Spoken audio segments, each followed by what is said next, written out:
আজকে এই যে দেখতেছেন আমার সাথে যে কাজ করতেছে, ও হচ্ছে সবার ছোট, ওর নাম মনিরুজ্জামান শাকিল।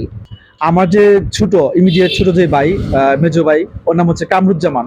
ও বর্তমানে সিলেটের মাধবপুরে আছে একটা কোম্পানিতে অ্যাসিস্ট্যান্ট ইঞ্জিনিয়ার হিসেবে আছে। ও ঢাকা পলিটেকনিক থেকে মেকানিক্যাল ইঞ্জিনিয়ারিং ডিপ্লোমা শেষ করছে, এখন বিএসসি করতেছে, পাশাপাশি চাকরি করতেছে।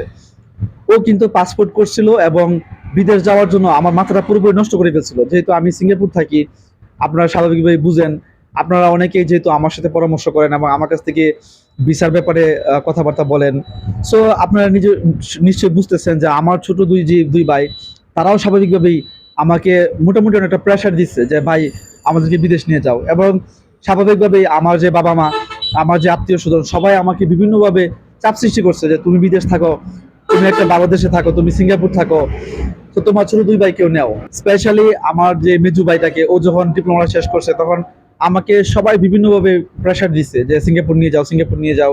একসময় ও বলছে, কিন্তু আমি দেখেন এই বিষয়টাকে খুব সুন্দরভাবে হ্যান্ডেল করার চেষ্টা করছি।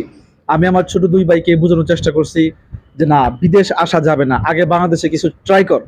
বাংলাদেশে যদি কোনো কিছু নাই হয়, তোদের বয়স কম, তোরা 5-6 বছর ধরে ট্রাই কর, করার পর যদি কোনো কিছু না করতে পারোস তখন আমি আছি ইনশাল্লাহ, সিঙ্গাপুর নিয়ে আসার চেষ্টা করব।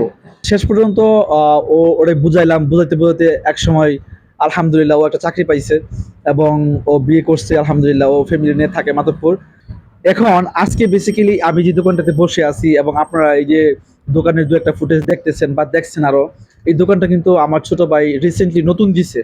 আমার যে ছোট ভাই মনিরুজ্জামান শাকিল, ও যে দেখতেছেন বসে আছে, ও কিন্তু গত বছরেই টাঙ্গাইল পলিটেকনিক থেকে ইলেকট্রিক্যাল ইঞ্জিনিয়ারিং এ ডিপ্লোমা শেষ করে আসছে। এখন ওর প্ল্যান করতেছে বিএসসি করবে। ওর চিন্তাগুলো কিন্তু আমার সাথে শেয়ার করছে যে ভাই কেমন হয় বাহিরে গেলে, এবং কনফিউজ ছিল যে চাকরি করবে না ব্যবসা করবে। তো আমার পুরোপুরি সাফ পরামর্শ ছিল এবং আমি শুরু থেকে বলতেছি যে লেখাপড়াটা কর, লেখাপড়ার পাশাপাশি কিছু শিখ, কর্মমুখী শিক্ষা গ্রহণ কর এবং প্র্যাকটিক্যালি কিছু কাজকর্ম শিখ।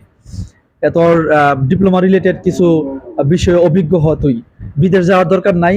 হ্যাঁ, বিদেশ কোনো এক সময় যদি প্রয়োজন পড়ে, যদি মনে করো দেশে 8-10 বছর ট্রাই করছস, ট্রাই করার পরও কোনো কিছু হইতেছে না, এরপর যদি তুই মনে করো যে না, দেশে আমার মতো কোনো অপরচুনিটি নাই, কোনো ওয়ে নাই কোনো ভালো কিছু করা, আমাকে বিদেশ যেতে হবে, তখন আমি তোর জন্য সর্বোচ্চ চেষ্টা করব। দেখেন, আমি কিন্তু ওদেরকে না করি নাই যে বিদেশ যাওয়া যাবে না, জাস্ট আমি এটুকু পরামর্শ দিয়েছি যে বাংলাদেশে কিছু ট্রাই কর।